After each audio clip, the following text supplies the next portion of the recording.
La Genèse, chapitre 19. Les deux anges arrivèrent à Sodome sur le soir, et Lot était assis à la porte de Sodome. Quand Lot les vit, il se leva pour aller au-devant d'eux et se prosterna la face contre terre. Puis il dit, « Voici, mes seigneurs, entrez, je vous prie, dans la maison de votre serviteur, et passez-y la nuit. Lavez-vous les pieds, et vous vous lèverez de bon matin, et vous poursuivrez votre route. » « Non, répondirent-ils, nous passerons la nuit dans la rue. » Mais Lot les pressa tellement qu'ils vinrent chez lui et entrèrent dans sa maison. Il leur donna un festin et fit cuire des pains sans levain, et ils mangèrent. Il n'était pas encore couché que les gens de la ville, les gens de Sodome, entourèrent la maison, depuis les enfants jusqu'aux vieillards. Toute la population était accourue.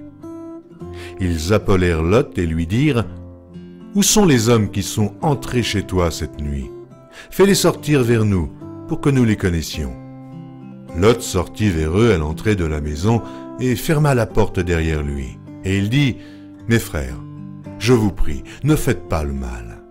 Voici, j'ai deux filles qui n'ont point connu d'homme. Je vous les amènerai dehors et vous leur ferez ce qu'il vous plaira.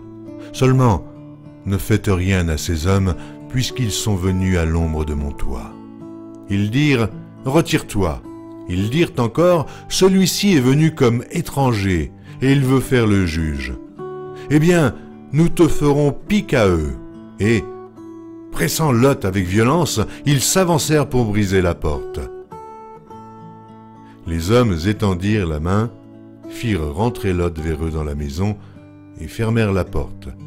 Et ils frappèrent d'aveuglement les gens qui étaient à l'entrée de la maison, depuis le plus petit jusqu'au plus grand, de sorte qu'ils se donnèrent une peine inutile pour trouver la porte. Les hommes dirent à Lot, « Qui as-tu encore ici? Gendre, fils et filles, et tout ce qui t'appartient dans la ville, fais-les sortir de ce lieu, car nous allons détruire ce lieu parce que le cri contre ses habitants est grand devant l'Éternel. L'Éternel nous a envoyés pour le détruire. » Lot sortit et parla à ses gendres qui avaient pris ses filles.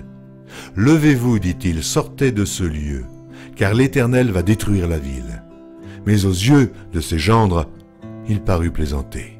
Dès l'aube du jour, les anges insistèrent auprès de Lot en disant, « Lève-toi, prends ta femme et tes deux filles qui se trouvent ici, de peur que tu ne périsses dans la ruine de la ville. » Et comme il tardait, les hommes le saisirent par la main, lui, sa femme et ses deux filles, car l'Éternel voulait l'épargner. Ils l'emmenèrent et le laissèrent hors de la ville. Après les avoir fait sortir, l'un d'eux dit, « Sauve-toi pour ta vie, ne regarde pas derrière toi, et ne t'arrête pas dans toute la plaine. Sauve-toi vers la montagne, de peur que tu ne périsses. » Lot leur dit, « Oh non, Seigneur, voici, j'ai trouvé grâce à tes yeux, et tu as montré la grandeur de ta miséricorde à mon égard, en me conservant la vie. Mais je ne puis me sauver à la montagne, avant que le désastre m'atteigne, et je périrai. Voici, cette ville est assez proche pour que je m'y réfugie, et elle est petite, oh que je puisse m'y sauver.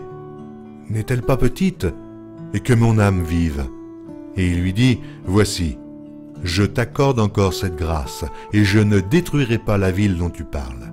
Hâte-toi de t'y réfugier, car je ne puis rien faire jusqu'à ce que tu y sois arrivé. C'est pour cela que l'on a donné à cette ville le nom de Tsoar. » Le soleil se levait sur la terre lorsque Lot entra dans Tsoar.